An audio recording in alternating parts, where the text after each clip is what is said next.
శెట్టి బలిజపై మంత్రి వాసంశెట్టి సుభాష్ చేసిన విమర్శలు అర్థరహితమన్నారు మాజీ మంత్రి చెల్లుబోయిన వేణుగోపాలకృష్ణ.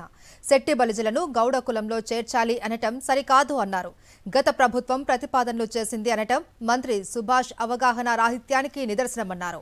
జూలై 2025 వరకు అసలు అలాంటి ప్రక్రియ ప్రారంభం కాలేదు అన్నారు చెల్లుబోయిన వేణుగోపాలకృష్ణ.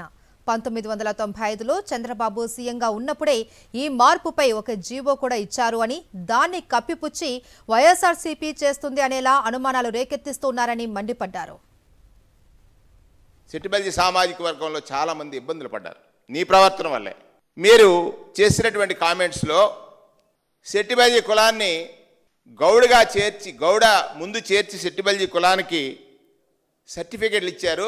దానికి కారణం వైఎస్ఆర్ కాంగ్రెస్ పార్టీ అని ఒక మాట చెప్పాడు. చంద్రబాబు నాయుడు గారు ముఖ్యమంత్రిగా జీవో నెంబర్ 16ని ఇష్యూ చేశారు. ఆనాడు గౌతు లచ్చన్న గారు అడిగారు, గీత కులాలన్నీ కూడా గీత కులాలు కలిసి ఒక గొడుగ్గా రావాలనేటువంటి ఉద్దేశంతో ఇష్యూ అయింది 19/6/1997. అప్పటి నుంచి రీసెంట్గా 37/2025 అంటే గడిచిన జూలై మాసం వరకు ఎవరికి కూడా ఈ సర్టిఫికేట్ ఇష్యూస్ లేవు. శెట్టిబలిజ సంఘ పెద్దలను అడుగుతున్నాను, యువతను అడుగుతున్నాను, ఈ సర్టిఫికేట్ ఇష్యూ అనేది ఎప్పుడు వచ్చింది? 37/2025న అంటే ఈ సంవత్సరం సర్టిఫికేట్ ఇష్యూ వచ్చింది. ఏమని? గౌడ అని ముందుగా ఉంచి బ్రాకెట్లో శెట్టిబలిజ అనేటువంటి మాట ఇష్యూ అయినప్పుడు శెట్టిబలిజ సామాజిక వర్గంలో ఒక ఆందోళన వచ్చింది. ఈ ఆందోళనని గమనించి ఇదే మంత్రి గారు ఏం చెప్పాడంటే, ఒకరోజు ఇది టెక్నికల్ మిస్టేక్ అన్నాడు.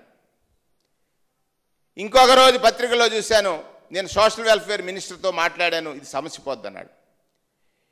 ఇంకొక రోజు చూసిన తర్వాత ఇది కాదు, వైఎస్ఆర్ కాంగ్రెస్ పార్టీలో ఒక జీవో వచ్చింది, ఆ జీవో ద్వారా వీళ్ళు చేశారనేటువంటి ఒక ప్రయత్నం చేశాడు. ఇవన్నీ కూడా నిజాలు కాదని స్పష్టంగా శెట్టిబలిజ సంఘ పెద్దలను అడుగుతున్నాను.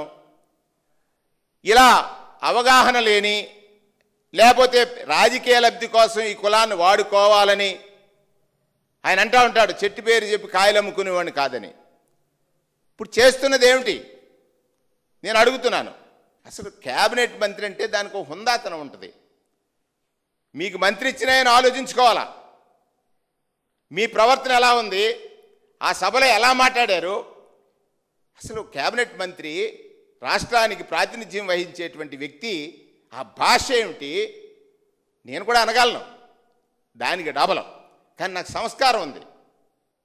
నువ్వు తప్పు చేశానని ఒప్పుకున్నావు, నా సంస్కారంతో నువ్వు నా కాళ్ళు అట్టుకుంటానంటే కాదని వారించాను, మర్చిపోయావా? అంటే మంత్రి అయితే నీ ఇష్టం వచ్చినట్టు మాట్లాడతావా? ఈ మాటలు ఖచ్చితంగా నువ్వు వెనక్కి తీసుకోవాలి. ఈ కులాన్ని తప్పుదోవ పట్టిస్తున్నావు, ఈ కులంలో యువతని పెడు మార్గాన్ని నడపాలనేటువంటి ఒక పని చేస్తున్నాడనే విషయాన్ని ఈ సందర్భంగా మీరు ఏదైనా పెట్టుకోండి, మీకు డబ్బు ఉంది, లేకపోతే నువ్వు ఏదో చేయాలనుకుంటున్నావు, డిబేట్ చేద్దాం. నేను అడుగుతున్నాను, ఇప్పుడు మంత్రిని ఈ కుల సంఘ పెద్దలు కొంతమంది పిలవండి, నిజాలు చెప్పించండి, అబద్ధం ఆడి కులాన్ని మోసం చేయొద్దని. నువ్వు వేదికెక్కి కులాన్ని దూషించడానికి ఈ వనభోజనాలు అవసరమా? కులాన్ని దూషించడానికి, కులంలో కొంతమందిని దూషించడానికి రాజకీయ పార్టీగా మాట్లాడుకుందాం. నువ్వు తెలుగుదేశంలో ఉన్నావు, నేను వైఎస్ఆర్లో ఉన్నాను, రా చర్చికి.